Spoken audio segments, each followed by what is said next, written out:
Okay, what can I say about the little Acer Aspire 1? Well, obviously, got one behind me, and it's basically playing up on that TV just above me. Well, obviously it's been out for just over a year now, and it's small in size for more portability.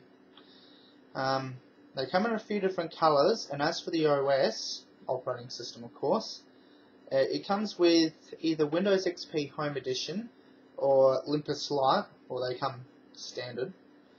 And there's no need to get into it now, maybe another video in the near future sometime, or you can just type them in, or using a few different keywords to type into YouTube and have a look.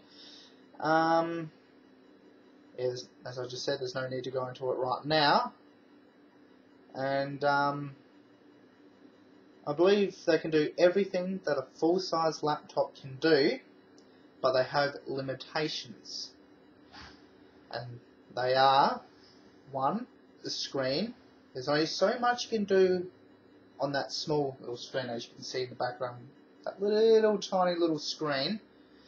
And there's only so much you can do with it. Connecting it to an external monitor, well, if you need to get a bigger picture, you need to connect it to an external monitor. So,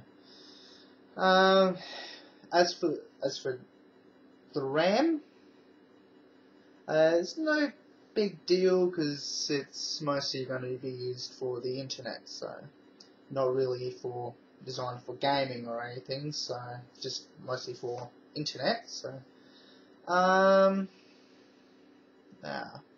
it can only support maximum 1.5 gigabytes of RAM.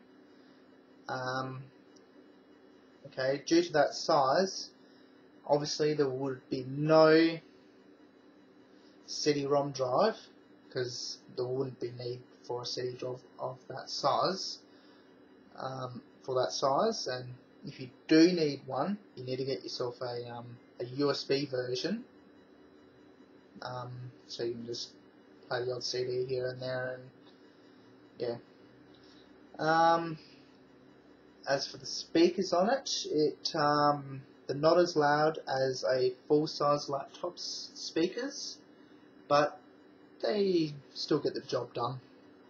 And the processor side of it, it's got an Intel Atom processor, and the fastest that I've seen goes 1.6 gigahertz in speed. And if there are a few other limitations, you can leave a comment below.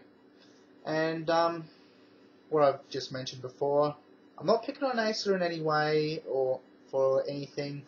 I think, yeah, it's a great brand. I've got no problem with it.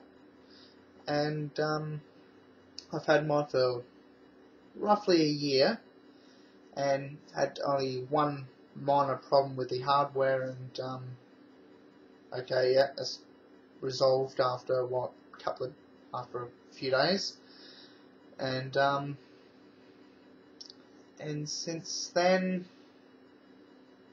nothing, no problem. Been running good. Haven't had no problems with the battery, power usage. Doesn't take much, and yeah. Compared, I had another laptop, which I'm not going to name the brand or model or anything. I'll just say, yeah, laptop. Compared with my last one, I've had it I've been using it for about a year and 10 months, and in that year and say 10 months, I've had nothing but problems with it, and they all resulted with the motherboard. And we'll go right here. So okay,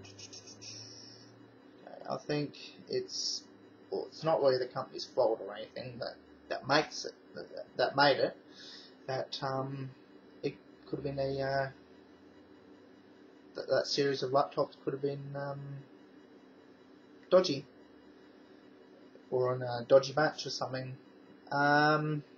So right now it just sits in a cupboard in the same state that I've, since I last used it, had barely seen the light of day, and well, it's obviously no longer in warranty.